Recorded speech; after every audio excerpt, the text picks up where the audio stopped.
if you want to get fired, just don't show up. Just start missing shots. Just start costing the guys for money. He's not trying to get fired. If that's what you're getting at, Lee, he's not trying to get fired. I thought maybe he was just really happy to see Jim Ross or something like that. There's no way that Vince McMahon is much too smart to cut Shawn Michaels. What's he going to make him a free agent knowing he's got buddies down here? No way. What Vince will do, if you make him mad enough, he'll suspend you, which probably, unless Shawn's got a good lawyer, which I question, it wouldn't even be taking time off your contract. You'd be stuck there working. It'd be like, that low 16 tons. What do you get? Another bump on your body and deeper. Whatever happened to Cemetery Ford? He's still around, I think. I think he's wrestling Malenko tonight out here. Speaking of the company store, J.J. Dillon just walked in the room. He must have heard us knocking Vince. He wanted to get in on it. Oh, yeah. So I think of Dillon, I think about Flair. He's going to be out, what, a month? And then when he comes back, we'll have the new and improved tuck and roll. As soon as he comes out, J.J. will hit him with a shoe. I bought tickets to watch J.J. Dillon hit guys with shoes. Scott, I got to ask you, it looks like a Scott Hall-Larry Zbyszko match could be some money, man. What do you think about that possibility? Well, I agree.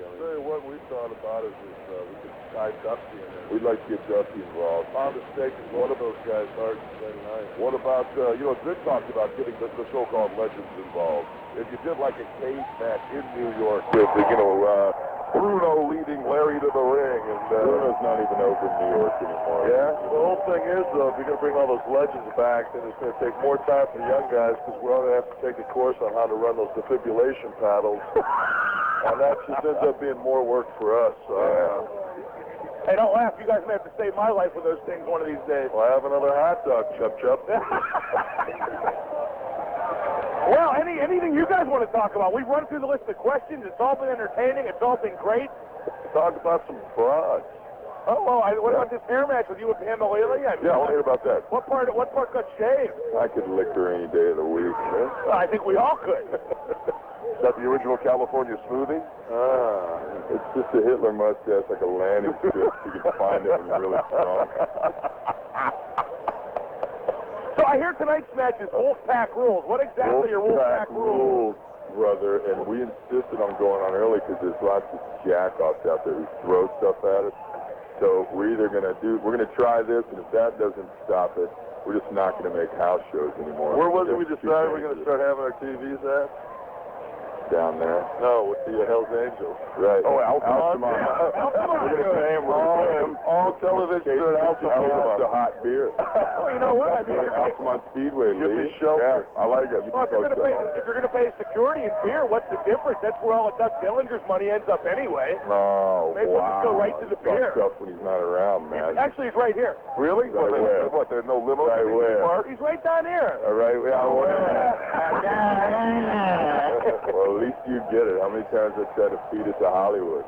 Oh, man. Hey, Hollywood. You want to say something cool on TV? Hey, Hollywood. What about that line? Any feedback for using that line? Any kind of heat? Well, I heard they're really mad up there. I heard Piper said yum yum. Wow. Woo.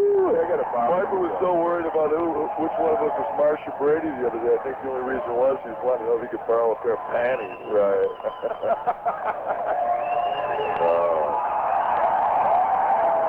All right, we're about ready to go here. He just got his free show instructions from Doug Dillinger, so good. Tell them jack-offs not to throw stuff. So, well, actually, you want him to throw stuff. That could be your ticket out, man. No more hot show. Nah. We don't want I hold you responsible for this, Mark, man. Hey, what? Guys like you and that little turd, Jeff Cass, who get on a hotline or whatever and talk about there was a bomb threat. You know, don't put stuff in people's minds. That's like saying that some guy stood on a bridge. Disco last week encouraging fans to throw stuff on TV. That's like telling John Hinckley to watch a loop of Taxi Driver. I love you, Jodie Foster.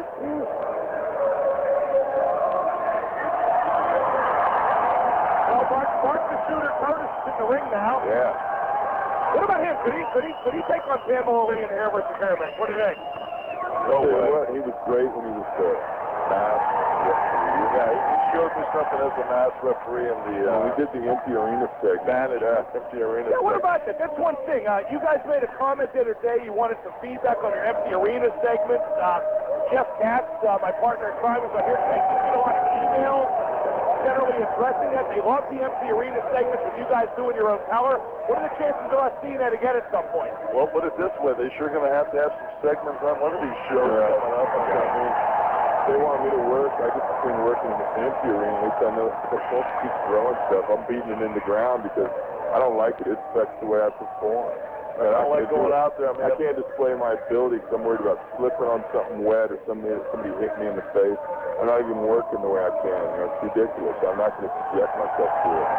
Scott, did WCW security maybe make a mistake early on when the fans started throwing stuff by not being hard on them right away? Actually, what I heard from Doug Dillinger was that he could have stopped it immediately. And I'll tell you what, Dillinger, kudos to him and his staff, that they've dramatically cut it down. There was a feeling that someone high up in the office thought it was pretty visual and looked cool on TV, so they let it go for a while, and then people started to think it was part of the show, and they thought it was allowed. It's not a party until somebody loses an eye. Well, yeah, and I agree. I thought after the cage match in Charlotte, Dillinger's staff did a remarkable job because about 7 or 8 guys rushed you guys on the way out of the cage. Right. None of them really got even close, did they? Right, he probably saved them from getting beat. You know, a lot of people are saying if Doug Dillinger was there, Kennedy might not have got. well, not so much Kennedy, but he would have been able to stop the Ruby Oswald incident. And I'll tell you what, if Dillinger had been driving Princess Side, be with us today. You'd probably be right here with us today. Be right down here. Down where? Down here. Oh, you can't say that. Hey, just Hey, did. did you guys go through the Diana Memorial Tunnel on the way here? Did you notice it? No. See the beams and stuff coming Oh, up? man, it was eerie. Just like the tunnel Way up, there. yeah, when you go to these 5, you take it off there. Exit 167. You come right through the tunnel and it's just like the deal in there. Except the U.S. ones have a slight deal where you wouldn't, like, die right away. You slow down. Did you guys stop and kind of let a solitary tear trickle down your cheek like there wasn't in the old commercial? Yeah, to be honest, we were on the road when they had her funeral, and I watched it. When her kids dropped that wreath in her casket, I might as well have been watching Brian Shawn because of how much shook up. I thought that was, it's one of those things where, it makes you appreciate life to see somebody that young and that, that gifted fight at that early. All right, that was from the heart. I almost got a tear in my eye again. All right, gentlemen, well, I think we're ready to proceed with the action at ringside. Oh, jeez, come on. Sorry, we got to...